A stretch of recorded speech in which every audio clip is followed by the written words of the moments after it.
ನಮಸ್ತೆ ಯೋಗೀಸ್, ಹೇಗಿದ್ದೀರಾ ಎಲ್ಲರೂ? ಇವತ್ತು ನಾವು ಯೋಗ ಮಾಡೋಣ ಮಹಿಳೆಯರ ಫಲವತ್ತತೆಗಾಗಿ. ಇದನ್ನು ಇಂಗ್ಲೀಷ್ನಲ್ಲಿ ಫರ್ಟಿಲಿಟಿ ಅಂತ ಹೇಳಿ ಕರೀತಾರೆ. ಇವತ್ತಿನ ವಿಡಿಯೋ ಮಹಿಳೆಯರಿಗಾಗಿ.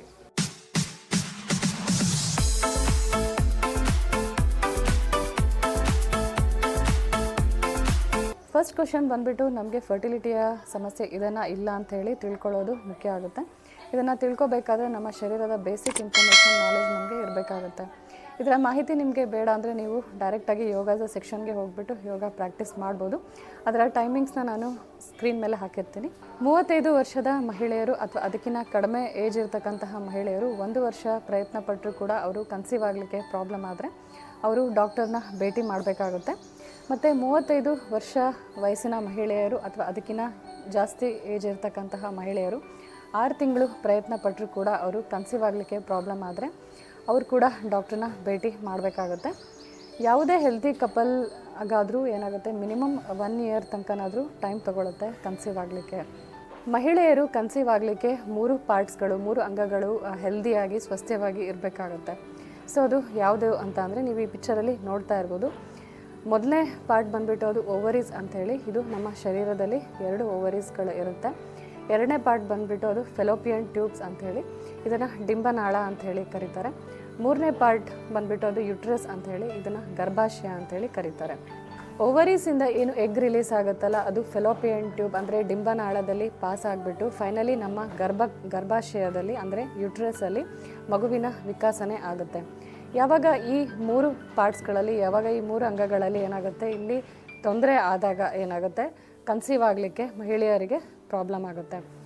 ಹಲವಾರು ಟೆಸ್ಟ್ಗಳಿಂದ ನಾವು ಕಂಡುಹಿಡಿಬೋದು ಈ 3 ಪಾರ್ಟ್ಗಳಲ್ಲಿ ಏನಾದರೂ ಪ್ರಾಬ್ಲಮ್ ಏನಾದರೂ ಇದನ್ನು ಅಂಥೇಳಿ ಕಂಡುಹಿಡಲಿಕ್ಕೆ ಬಹಳಷ್ಟು ಪರೀಕ್ಷೆಗಳು ಡಾಕ್ಟರ್ಸ್ಗಳು ಮಾಡ್ತಾರೆ. ಮೊದಲನೇದಾಗಿ ಬಂದುಬಿಟ್ಟು ಅದು ಓವರೀಸ್ ಅಂತ ಹೇಳಿಬಿಟ್ಟು, ನಮ್ಮ ಶರೀರದಲ್ಲಿ 2 ಓವರಿಗಳಿದೆ. ಪ್ರತಿ ತಿಂಗಳು 1 ಎಗ್ ರಿಲೀಸ್ ಆಗುತ್ತೆ. ಸೊ ಈ ಎಗ್ ರಿಲೀಸ್ ಆಗೋದನ್ನು ಓವ್ಯುಲೇಷನ್ ಅಂತ ಹೇಳಿ ಕರೀತಾರೆ. ಈ ಓವ್ಯುಲೇಷನ್ ಆಗೋದು ಕನ್ಸೀವ್ ಆಗಲಿಕ್ಕೆ ತುಂಬ ಮುಖ್ಯ ಆಗುತ್ತೆ. ಸೊ ಹೇಗೆ ಗೊತ್ತಾಗುತ್ತೆ ನಮಗೆ ನಮ್ಮ ಶರೀರದಲ್ಲಿ ಓವ್ಯುಲೇಷನ್ ಆಗ್ತಾ ಇದೆನೋ ಇಲ್ಲೋ ಅಂತ ಹೇಳಿಬಿಟ್ಟು, ಇದಕ್ಕೆ ಓವ್ಯುಲೇಷನ್ ಕಿಟ್ ಅಂತ ಹೇಳಿ ಬರುತ್ತೆ ಮಾರ್ಕೆಟಲ್ಲಿ. ಇದನ್ನು ನಾವು 10th ಅಥವಾ 11th day of menstrual cycle ಏನಿದೆ ಅಲ್ಲ, ಸೊ ಈ ದಿನ ಏನಾಗುತ್ತೆ, ನಾವು 10th ಅಥವಾ 11th ಡೇ ನಾವು ಟೆಸ್ಟ್ ಮಾಡಿಕೊಂಡ್ರೆ ನಮಗೆ ಓವ್ಯುಲೇಷನ್, ನಮಗೆ ನಮ್ಮ ಶರೀರದಲ್ಲಿ ಓವ್ಯುಲೇಷನ್ ಪ್ರೋಸೆಸ್ ಆಗ್ತಾ ಇದೆನಾ ಇಲ್ಲ ಅಂತ ಹೇಳಿಬಿಟ್ಟು ಗೊತ್ತಾಗುತ್ತೆ. ಎರಡನೇ ಟೆಸ್ಟ್ ಬಂದುಬಿಟ್ಟು ಅದು ರಕ್ತ ಪರೀಕ್ಷೆ. ಸೊ ಬ್ಲಡ್ ಟೆಸ್ಟಲ್ಲಿ ನಾವು FSH, AMH ಮತ್ತು AFC, ಸೊ ಈ ಪರೀಕ್ಷೆಗಳನ್ನು ಮಾಡಿಬಿಟ್ಟು ನಮ್ಮ ಓವರೀಸಲ್ಲಿ ಏನು ಓವ್ಯುಲೇಷನ್ ಪ್ರೋಸೆಸ್ ಏನಾಗುತ್ತಲ್ಲ, ಸೊ ಇದರಲ್ಲಿ ಎಷ್ಟು ಹೆಲ್ದಿ ಆದಂತಹ ಕ್ವಾಲಿಟೇಟಿವ್ ಆದಂತಹ ಎಗ್ಸ್ ಇದೆ ಅಂತ ಹೇಳಿಬಿಟ್ಟು ಈ ಒಂದು ಪರೀಕ್ಷೆಗಳಲ್ಲಿ ನಾವು ತಿಳ್ಕೊಬೋದು.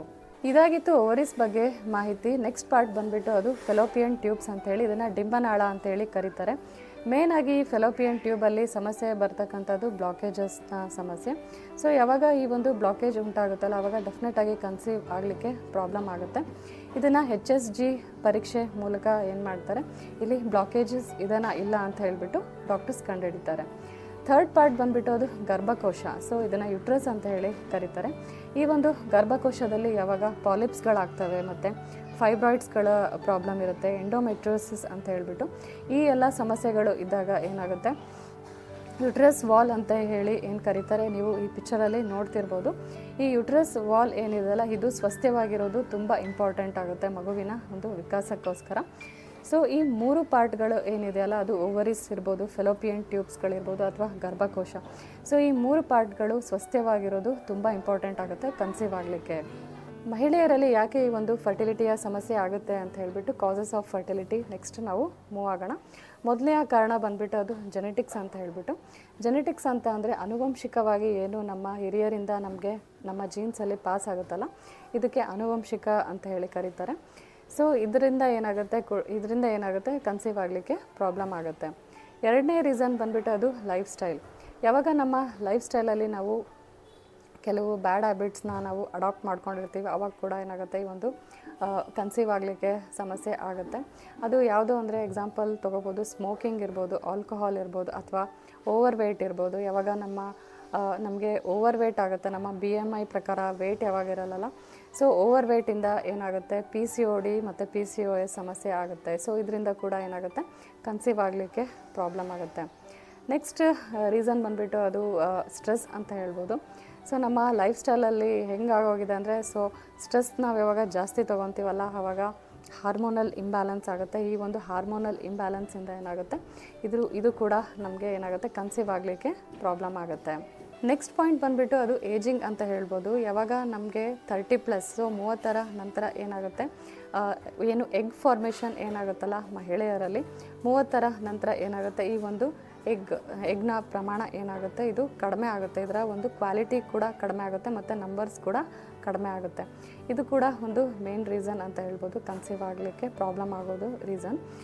ನೆಕ್ಸ್ಟ್ ಪಾಯಿಂಟ್ ಬಂದುಬಿಟ್ಟು ಅದು ಡಯಟ್ ಅಂತ ಹೇಳ್ಬೋದು. ನಾವು ಯಾವ ರೀತಿಯಾದಂಥ ಆಹಾರನ ಕನ್ಸ್ಯೂಮ್ ಮಾಡ್ತೀವಿ, ಎಷ್ಟು ಪ್ರಮಾಣದ ಆಹಾರ ತೊಗೋತೀವಿ, ಇದು ಕೂಡ ಏನು ಮಾಡುತ್ತೆ, ನಮ್ಮ ಹೆಲ್ತ್ ಮೇಲೆ ಎಫೆಕ್ಟ್ ಮಾಡುತ್ತೆ. ಮತ್ತು ಇದು ಕೂಡ ನಮಗೆ ಕನ್ಸೀವ್ ಆಗಲಿಕ್ಕೆ ಏನು ಪ್ರಾಬ್ಲಮ್ ಆಗುತ್ತಲ್ಲ, ಇದು ಕೂಡ ಡಯಟ್ ಕೂಡ ಒಂದು ಮುಖ್ಯವಾದಂತಹ ಕಾರಣ ಆಗುತ್ತೆ. ಈ ಬೇಸಿಕ್ ಇನ್ಫಾರ್ಮೇಷನ್ ನಿಮಗೆ ಕೊಡಬೇಕಿತ್ತು. ಎಲ್ಲಿ ಪ್ರಾಬ್ಲಮ್ ಇದೆ ಅಂತ ಹೇಳಿಬಿಟ್ಟು ತಿಳ್ಕೊಂಬಿಟ್ಟು ನೀವು ಡಾಕ್ಟರ್ನ ಸಜೆಷನ್ ತೊಗೊಳ್ಳಿ ಮತ್ತು ಟೆಸ್ಟ್ಗಳನ್ನು ಮಾಡಿಸಿ. ಬನ್ನಿ ಈಗ ತಿಳ್ಕೊಳ್ಳೋಣ ಹೇಗೆ ಈ ಒಂದು ಯೋಗಾಭ್ಯಾಸ ನಾವು ಮಾಡೋದ್ರಿಂದ ಹೇಗೆ ಕನ್ಸೀವ್ ಆಗಲಿಕ್ಕೆ ಹೆಲ್ಪ್ ಆಗುತ್ತೆ ಅಂಥೇಳಿ. ಮೊದಲನೇದಾಗಿ ಬಂದುಬಿಟ್ಟು ನಾವು ಯೋಗಾಭ್ಯಾಸ ಮಾಡೋದ್ರಿಂದ ಬ್ಲಡ್ ಸರ್ಕ್ಯುಲೇಷನ್ ಇಂಪ್ರೂವ್ ಆಗುತ್ತೆ. ನಾನು ಇವತ್ತಿನ ಸೆಷನಲ್ಲಿ ಏನು ಯೋಗಾಭ್ಯಾಸಗಳನ್ನು ನಾನು ಹೇಳ್ಕೊಡ್ತೀನಲ್ಲ, ಇದು ನಮ್ಮ ರೀಪ್ರೊಡಕ್ಟಿವ್ ಆರ್ಗನ್ಸ್ಗಳಿಗೆ ಒಂದು ಬ್ಲಡ್ ಸಪ್ಲೈ ಏನಾಗುತ್ತಲ್ಲ, ಇದು ಚೆನ್ನಾಗಿ ಆಗೋ ಹಾಗೆ ಮಾಡುತ್ತೆ. ಮತ್ತು ಇದು ಕೂಡ ಏನಾಗುತ್ತೆ, ನಮಗೆ ಕನ್ಸೀವ್ ಆಗಲಿಕ್ಕೆ ಹೆಲ್ಪ್ ಆಗುತ್ತೆ. ನೆಕ್ಸ್ಟ್ ಪಾಯಿಂಟ್ ಬಂದುಬಿಟ್ಟು ಅದು ರೆಗ್ಯುಲರ್ ಓವ್ಯುಲೇಷನ್ ಆಗುತ್ತೆ. ಸೊ ಏನು ಓವ್ಯುಲೇಷನ್ ಅಂತ ಏನು ನಾನು ಹೇಳಿದ್ನಲ್ಲ, ಸೊ ಓವ್ಯುಲೇಷನ್ ಆಗಬೇಕಾಗುತ್ತೆ ಕನ್ಸೀವ್ ಆಗಲಿಕ್ಕೆ. ಯೋಗಾಭ್ಯಾಸ ಮಾಡೋದ್ರಿಂದ ಏನಾಗುತ್ತೆ, ಈ ಒಂದು ಯುಟ್ರಸ್ ಆಗಿರ್ಬೋದು ಅಥವಾ ಓವರೀಸ್ ಆಗಿರ್ಬೋದು, ಫೆಲೋಪಿಯನ್ ಟ್ಯೂಬ್ಸ್ ಏನಾಗುತ್ತೆ, ಅದು ಸ್ವಸ್ಥವಾಗಿರುತ್ತೆ. ಮತ್ತು ನಮಗೆ ಏನು ಇರ್ರೆಗ್ಯುಲರ್ ಪೀರಿಯಡ್ಸ್ನ ಸಮಸ್ಯೆ ಇರುತ್ತಲ್ಲ, ಅದು ಕೂಡ ಸಾಲ್ವ್ ಆಗುತ್ತೆ. ಥರ್ಡ್ ಪಾಯಿಂಟ್ ಬಂದುಬಿಟ್ಟು ಅದು ಹಾರ್ಮೋನಲ್ ಬ್ಯಾಲೆನ್ಸ್. ಸೊ ಯಾವಾಗ ನಾವು ಯೋಗಾಭ್ಯಾಸನ ನಾವು ಕನ್ಸಿಸ್ಟೆಂಟಾಗಿ ಏನು ಮಾಡ್ತೀವಿ, ನಾವು ಡೈಲಿ ಮಾಡೋದ್ರಿಂದ ಏನಾಗುತ್ತೆ, ನಮ್ಮ ಹಾರ್ಮೋನ್ಸ್ಗಳು ಬ್ಯಾಲೆನ್ಸ್ ಆಗುತ್ತೆ. ಮತ್ತು ಹಾರ್ಮೋನ್ಸ್ಗಳು ಬ್ಯಾಲೆನ್ಸ್ ಆಗಿಬಿಟ್ಟು ಏನು PCOD ಮತ್ತು PCOS ಸಮಸ್ಯೆಗಳು ಏನಿದೆಯಲ್ಲ, ಅದು ಕೂಡ ಸಾಲ್ವ್ ಆಗುತ್ತೆ. ನೆಕ್ಸ್ಟ್ ಪಾಯಿಂಟ್ ಬಂದುಬಿಟ್ಟು ಸ್ಟ್ರೆಸ್. ಫ್ರೆಂಡ್ಸ್, ಏನಾಗುತ್ತೆ, ಸ್ಟ್ರೆಸ್ಸಿಂದ ಕೂಡ ಏನಾಗುತ್ತೆ, ನಮಗೆ ಕನ್ಸೀವ್ ಆಗಲಿಕ್ಕೆ ಪ್ರಾಬ್ಲಮ್ ಆಗ್ಬೋದು.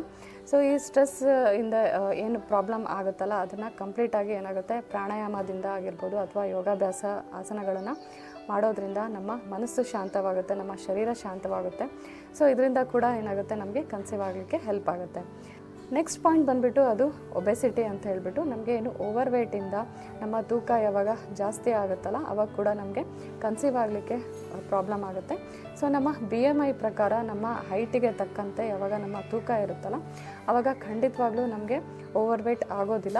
ಸೊ ಯೋಗಾಭ್ಯಾಸ ಮತ್ತು ಪ್ರಾಣಾಯಾಮಗಳನ್ನು ಮಾಡೋದ್ರಿಂದ ಏನಾಗುತ್ತೆ, ನಮ್ಮ ಒಂದು ನಾರ್ಮಲ್ ವೇಟ್ ಏನಿರಬೇಕಾಗುತ್ತಲ್ಲ ಅದು ಇರುತ್ತೆ.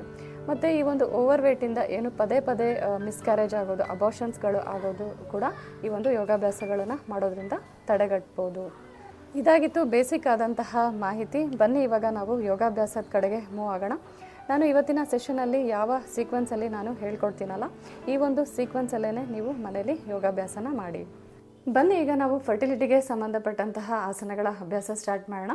ಮೊದಲನೇ ಆಸನ ಬಂದುಬಿಟ್ಟು ಅದು ಬದ್ಧಕೋಣಾಸನ ಅಂಥೇಳಿ.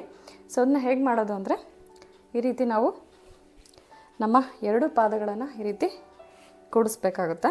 ಸೊ ಜಾಯಿನ್ ಮಾಡಬೇಕು.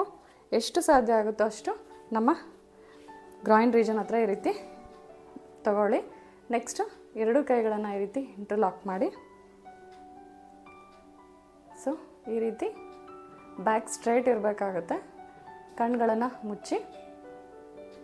ಸೊ ಇದಕ್ಕೆ ಬದ್ಧಕೋಣಾಸನ ಅಂಥೇಳಿ ಕರೀತಾರೆ. ಈ ಒಂದು ಪೊಸಿಷನ್ಗೆ ಬಂದ ನಂತರ ನಾವು ಇಲ್ಲಿ 5 ಡೀಪ್ ಇನ್ಹೇಲ್ ಮಾಡೋಣ. Inhale exhale. ಕಣ್ಗಳನ್ನು ಮುಚ್ಚಿ ಬ್ಯಾಕ್ ಸ್ಟ್ರೈಟ್ ಇರಲಿ. ಇನ್ಹೇಲ್ ಮಾಡಿ ಉಸಿರು ತಗೊಳ್ಳಿ. ಮೂಗಿನ ಮುಖಾಂತರ ಉಸಿರು ತಗೊಳ್ಳಿ. ಬಾಯ ಮುಖಾಂತರ ಉಸಿರು ಬಿಡಿ.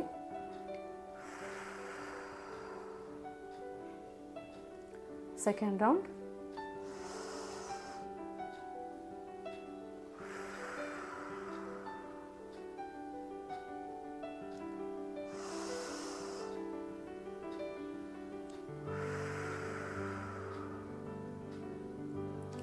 Last 2 rounds.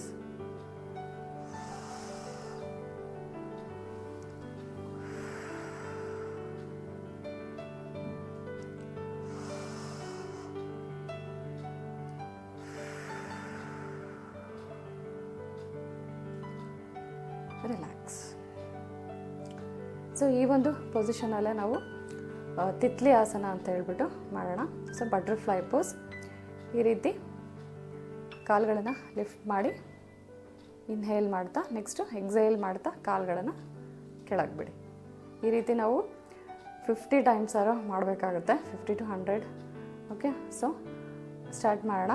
ಇನ್ಹೇಲ್ ಮಾಡ್ತಾ ಕಾಲುಗಳನ್ನು ಮೇಲೆತ್ತಿ, ಎಕ್ಸೇಲ್ ಮಾಡ್ತಾ ಡೌನ್ವರ್ಡ್ಸ್. ಸೊ ಈ ರೀತಿ ಸ್ಲೋ ಆಗಿ ಮಾಡಬೇಕಾಗುತ್ತೆ. ಸೊ ಇದಕ್ಕೆ ತಿತ್ಲಿ ಆಸನ, ಬಟರ್ಫ್ಲೈ ಪೋಸ್ ಅಂತ ಹೇಳಿ ಕರೀತಾರೆ. ಸೊ ಇದನ್ನು ಫಾಸ್ಟಾಗಿ ಮಾಡ್ತಾರೆ ಕೆಲವರು, ಬಟ್ ಇದನ್ನು ಸ್ಲೋ ಆಗಿ ಮಾಡಿದ್ರೆ ಏನಾಗುತ್ತೆ, ಇದರ ಒಂದು ಎಫೆಕ್ಟಿವ್ನೆಸ್ ಏನಿದೆ ಅಲ್ಲ, ಇದು ನಮ್ಮ ದೇಹದ ಮೇಲೆ ಆಗುತ್ತೆ. ಏನಂದರೆ ಏನು ಡಿಪೆಂಡ್ ಆಗೋಲ್ಲ. ಸೊ ನಾವೇನು ಯೋಗಾಭ್ಯಾಸ ಮಾಡ್ತೀವಲ್ಲ, ಅದು ನಾವು ಎಷ್ಟು ಫಾಸ್ಟಾಗಿ ಮಾಡ್ತೀವಿ ಅಂತ ಡಿಪೆಂಡ್ ಆಗೋಲ್ಲ. ನಾವು ಎಷ್ಟು ಚೆನ್ನಾಗಿ ನಾವು ಇನ್ಹೇಲ್ ಎಕ್ಸೇಲ್ ಮಾಡ್ತಾ, ಉಸಿರು ತೊಗೋತಾ, ಉಸಿರು ಬಿಡ್ತಾ, ನಾವು ಅದನ್ನು ಫೀಲ್ ಮಾಡ್ಕೋತಾ ಹೇಗೆ ಮಾಡ್ತೀವಲ್ಲ ಉಸಿರಾಟ ಮುಖಾಂತರ, ಸೊ ಅಷ್ಟು ನಮ್ಮ ದೇಹದ ಮೇಲೆ ಪರಿಣಾಮ ಬೀರುತ್ತೆ ಅದು ಪಾಸಿಟಿವ್ ಆಗಿ.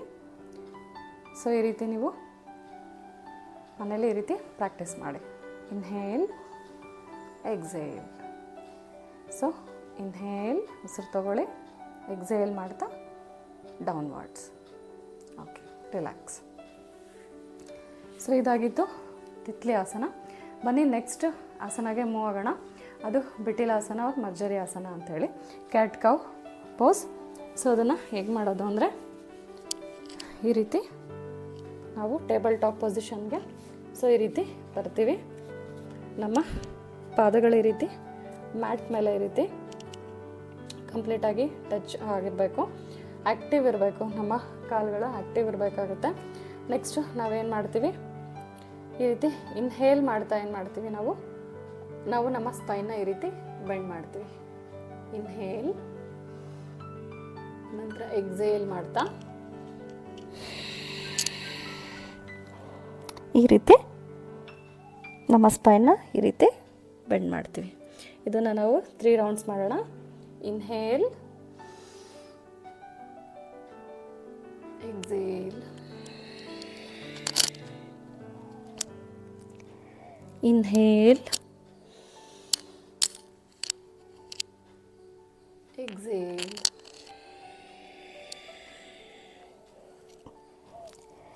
inhale, last one, exhale, relax. So ಇದು ತುಂಬ ಒಳ್ಳೆಯ ಆಸನ. ನಮ್ಮ ರೀಪ್ರೊಡಕ್ಟಿವ್ ಆರ್ಗನ್ಸ್ಗಳಿಗೆ ಏನಾಗುತ್ತೆ ಅಂದರೆ ಅಲ್ಲಿ ಒಂದು ಬ್ಲಡ್ ಫ್ಲೋ ಏನಿದೆಯಲ್ಲ ಇದು ಜಾಸ್ತಿ ಮಾಡುತ್ತೆ. ಬನ್ನಿ ಈಗ ನೆಕ್ಸ್ಟ್ ಆಸನಗೆ ಮೂವ್ ಆಗೋಣ. ಅದರ ಹೆಸರು ಚಕ್ಕಿ ಚಲನಾಸನ ಅಂತ ಹೇಳಿಬಿಟ್ಟು. ಅದನ್ನ ಹೇಗೆ ಮಾಡೋದು ಅಂದರೆ, ಮೊದಲನೇದಾಗಿ ನಾವು ಈ ಒಂದು ದಂಡಾಸನ ಪೊಸಿಷನ್ಗೆ ಬರ್ತೀವಿ ಈ ರೀತಿ. ಸೊ ಇದಕ್ಕೆ ದಂಡಾಸನ ಪೊಸಿಷನ್ ಅಂತ ಕರೀತಾರೆ. ನಂತರ ನಮ್ಮ 2 ಕಾಲುಗಳನ್ನು ನಾವು ಈ ರೀತಿ ಅಗಲ ಮಾಡ್ತೀವಿ. ಓಕೆ, ಸೊ ಎಷ್ಟು ಸಾಧ್ಯ ಆಗುತ್ತೋ ಅಷ್ಟು ನಮ್ಮ ಶೋಲ್ಡರ್ ಡಿಸ್ಟೆನ್ಸ್ಗಿನ ಸ್ವಲ್ಪ ಜಾಸ್ತಿ ಅಗಲ ಇರಲಿ ನಮ್ಮ ಕಾಲುಗಳು. ನಂತರ ಏನು ಮಾಡ್ತೀವಿ, ನಮ್ಮ ಕೈಗಳನ್ನು ಈ ರೀತಿ ಇಂಟರ್ಲಾಕ್ ಮಾಡ್ತೀವಿ. ಓಕೆ, ಸೊ ಈ ರೀತಿ ಇಂಟರ್ಲಾಕ್ ಮಾಡಿಬಿಟ್ಟು ನಾವು ಈ ರೀತಿ ಕ್ಲಾಕ್ ವೈಸ್ ಮತ್ತು ಆ್ಯಂಟಿ ಕ್ಲಾಕ್ ವೈಸ್ ಈ ರೀತಿ ಮೂವ್ ಆಗ್ತೀವಿ ಈ ರೀತಿ. ಸೊ ಇದಕ್ಕೆ ಚಕ್ಕಿ ಚಾಲನಾಸನ ಅಂತ ಹೇಳಿ ಕರೀತಾರೆ. ಸೊ ನಮ್ಮ ಬ್ಯಾಕ್ ಏನಿದೆ ಅಲ್ಲ, ಬ್ಯಾಕ್ ಸ್ಟ್ರೈಟ್ ಇರಲಿಕ್ಕೆ ಟ್ರೈ ಮಾಡಿ. ಸೊ ಬನ್ನಿ ಇವಾಗ ನಾವು ಕ್ಲಾಕ್ ವೈಸ್ ನಾವು ರೊಟೇಟ್ ಮಾಡೋಣ. ಸೊ ಬ್ಯಾಕ್ ಸ್ಟ್ರೈಟ್ ಇರಲಿ. ಇನ್ಹೇಲ್ ಮಾಡ್ತಾ ಬ್ಯಾಕ್ವರ್ಡ್ಸ್, ಎಕ್ಸೇಲ್ ಮಾಡ್ತಾ front. Second round.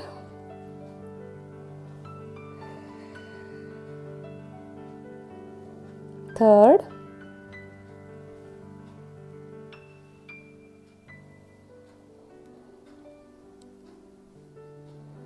Fourth.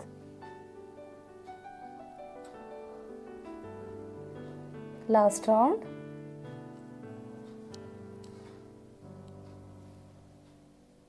Relax. So ನೋಡಿದ್ರಲ್ಲ, ಈ ರೀತಿ ನಾವು ಆಪೋಸಿಟ್ ಡೈರೆಕ್ಷನ್ ಕೂಡ ನಾವು ಪ್ರಾಕ್ಟೀಸ್ ಮಾಡಬೇಕಾಗತ್ತೆ. ಸೊ ಬನ್ನಿ ಪ್ರಾಕ್ಟೀಸ್ ಮಾಡೋಣ ಈಗ. Inhale, exhale, inhale, exhale, inhale, exhale. So ಫೋರ್ಸ್ಫುಲ್ಲಾಗಿ ನಾವು ಮಾಡಬಾರ್ದು. ನಮಗೆ ಎಷ್ಟು ಸಾಧ್ಯ ಆಗುತ್ತೋ ಅಷ್ಟು ಫ್ರಂಟಲ್ಲಿ ನಾವೇ ರೀತಿ ಬೆಂಡ್ ಮಾಡೋಣ. ಎಷ್ಟು ಸಾಧ್ಯ ಆಗುತ್ತೋ ಅಷ್ಟು ಹಿಂದ್ಗಡೆ ಹೋಗೋಕ್ಕೆ ಪುಷ್ ಮಾಡೋಣ. ಅಷ್ಟು ಫೋರ್ಸ್ಫುಲ್ಲಾಗಿ ಮಾಡಬೇಡಿ. Last round.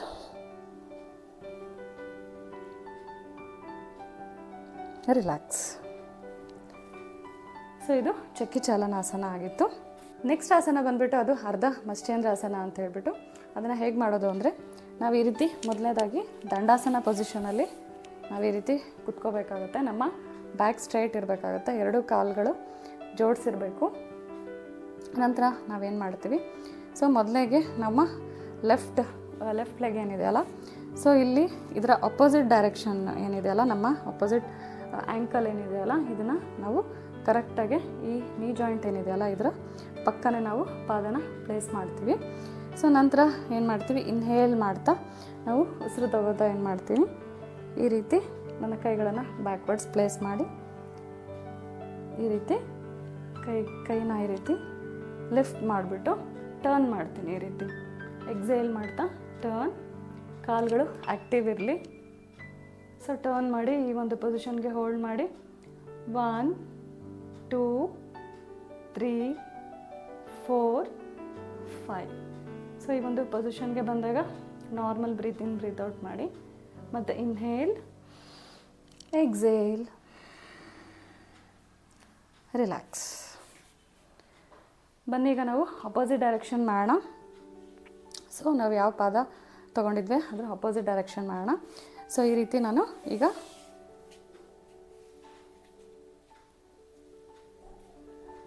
ಲೆಫ್ಟ್ ಲೆಗ್ನ ನಾನು ಫೋಲ್ಡ್ ಮಾಡ್ತೀನಿ. ನಂತರ ಇನ್ಹೇಲ್ ಮಾಡ್ತಾ ಈ ರೀತಿ ಈ ಒಂದು ಪೊಸಿಷನ್ಗೆ ಬಂದ್ಬಿಟ್ಟು ಟರ್ನ್ ಮಾಡ್ತೀನಿ. ಸೊ ಈ ಒಂದು ಪೊಸಿಷನ್ಗೆ ಬಂದ ನಂತರ normal breath in breath out ಮಾಡಿ ಹೋಲ್ಡ್ ಮಾಡಿ 1 2 3 4 5. Inhale, exhale, relax. ಬನ್ನಿ ಈಗ ನಾವು ನೆಕ್ಸ್ಟ್ ಆಸನಗೆ ಮೂವ್ ಆಗೋಣ. ಅದರ ಹೆಸರು ಧನುರಾಸನ ಅಂಥೇಳಿ, ಸೊ ಬೋ ಪೋಸ್ ಅಂತ ಹೇಳಿ ಕರೀತಾರೆ. ಸೊ ಅದಕ್ಕೆ ನಾವೇನು ಮಾಡ್ತೀವಿ ಅಂದರೆ, ಮೊದಲನೇದಾಗಿ ನಾವು ಈ ರೀತಿ ನಮ್ಮ ಹೊಟ್ಟೆ ಮೇಲೆ ಈ ರೀತಿ ಮಲ್ಕೋಬೇಕು. ನಂತರ ಎರಡು ಕಾಲು ಜೋಡಿಸಿರ್ಬೇಕಾಗುತ್ತೆ. ನೆಕ್ಸ್ಟ್ ನಮ್ಮ ಎರಡು ಪಾದಗಳನ್ನು ಈ ರೀತಿ ನಮ್ಮ ಕೈಗಳಿಂದ ಈ ರೀತಿ ನಮ್ಮ ಆ್ಯಂಕಲ್ಗೆ ಹೋಲ್ಡ್ ಮಾಡಿ, ನಂತರ ಉಸಿರು ತಗೊಳ್ಳಿ. ಉಸಿರು ಬಿಡ್ತಾ ಲಿಫ್ಟ್ ಮಾಡಿ. ನಂತರ ಇದಕ್ಕೆ ಧನುರಾಸನ ಪೊಸಿಷನ್ ಅಂತ ಕರೀತಾರೆ. ಈ ಒಂದು ಪೊಸಿಷನ್ಗೆ ಬಂದ ನಂತರ normal breath in breath out ಮಾಡಬೇಕಾಗುತ್ತೆ. ಸೊ ನಾರ್ಮಲಾಗಿ ಬ್ರೀತ್ ಮಾಡಿ, ಹೋಲ್ಡ್ ಮಾಡಿ 1 2 3 4 5. ಇನ್ಹೇಲ್ ಮಾಡಿ, ಎಕ್ಸೇಲ್, ರಿಲ್ಯಾಕ್ಸ್.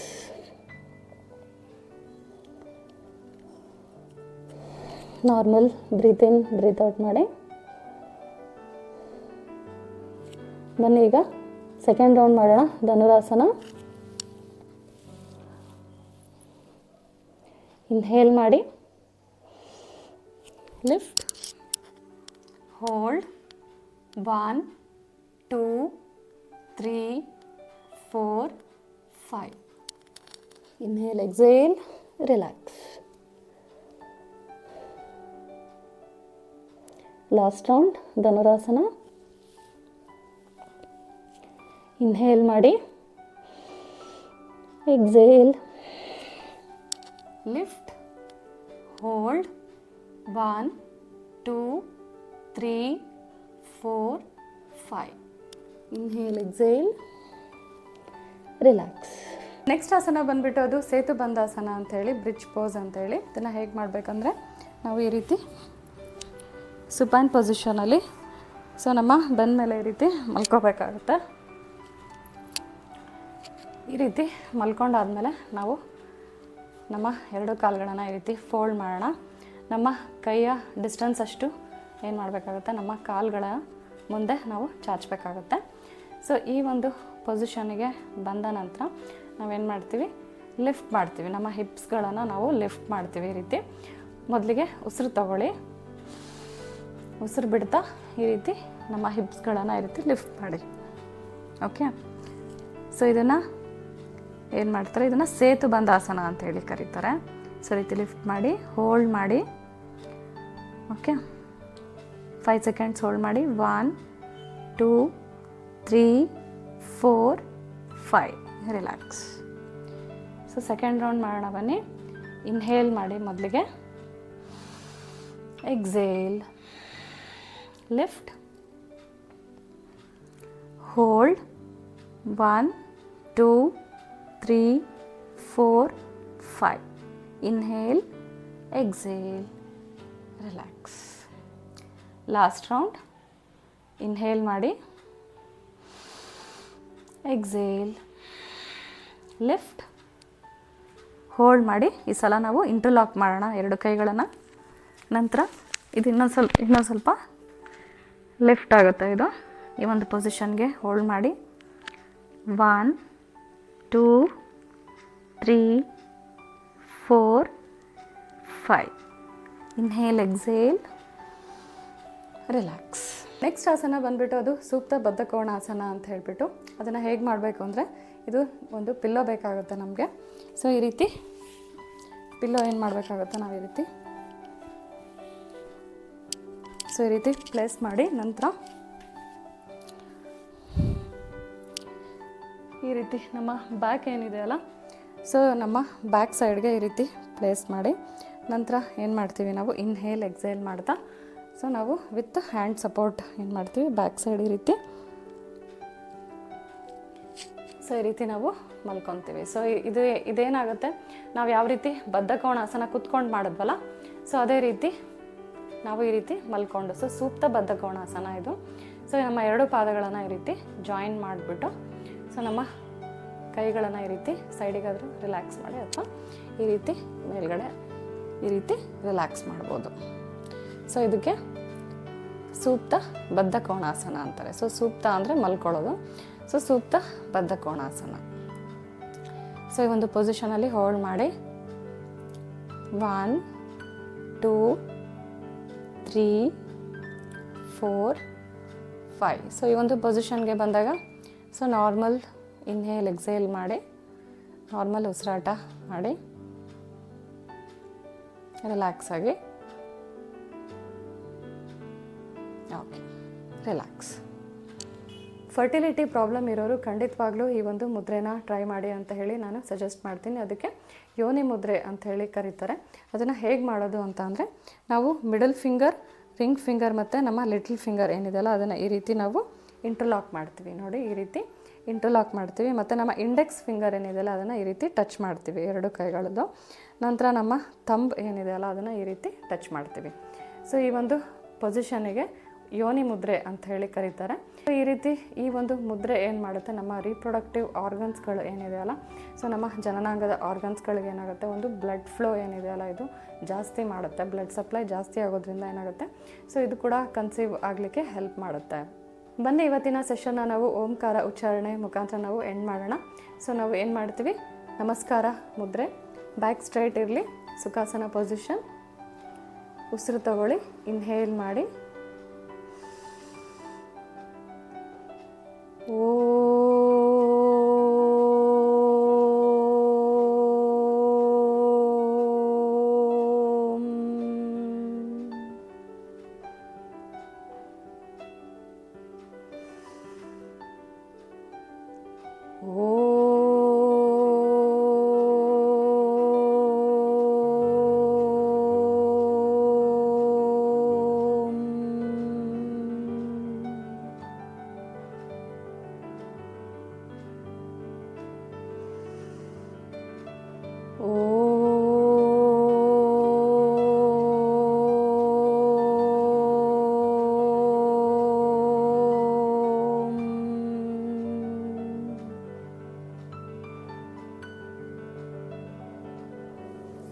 ಎರಡು ಕೈಗಳನ್ನು ಈ ರೀತಿ ರಬ್ ಮಾಡಿ, ಕಣ್ಗಳ ಮೇಲೆ ಈ ರೀತಿ ಪ್ಲೇಸ್ ಮಾಡಿ, ಶೋಲ್ಡರ್ಸ್, ರಿಲ್ಯಾಕ್ಸ್. ಸೊ ಇವತ್ತಿನ ಸೆಷನ್ ಇಲ್ಲಿಗೆ ಕಂಪ್ಲೀಟ್ ಆಗುತ್ತೆ. ಹೋಪ್ ನಿಮಗೆ ಈ ಒಂದು ವಿಡಿಯೋ ಹೆಲ್ಪ್ ಆಗುತ್ತೆ ಅಂತ ಹೇಳಿ ಭಾವಿಸ್ತೀನಿ. ನಿಮಗೆ ಈ ಒಂದು ವಿಡಿಯೋ ಹೆಲ್ಪ್ ಆದರೆ ಆದಷ್ಟು ಸಾಕಷ್ಟು ಜನಗಳಿಗೆ ಇದನ್ನು ಶೇರ್ ಮಾಡಿ. ಮತ್ತು ನಿಮಗೆ ನಾನು ಇನ್ನೊಂದು ಟಾಪಿಕ್ನೊಂದಿಗೆ ಮತ್ತೆ ಭೇಟಿ ಆಗ್ತೀನಿ. ಅಲ್ಲಿಯವರೆಗೂ ನಮಸ್ತೆ.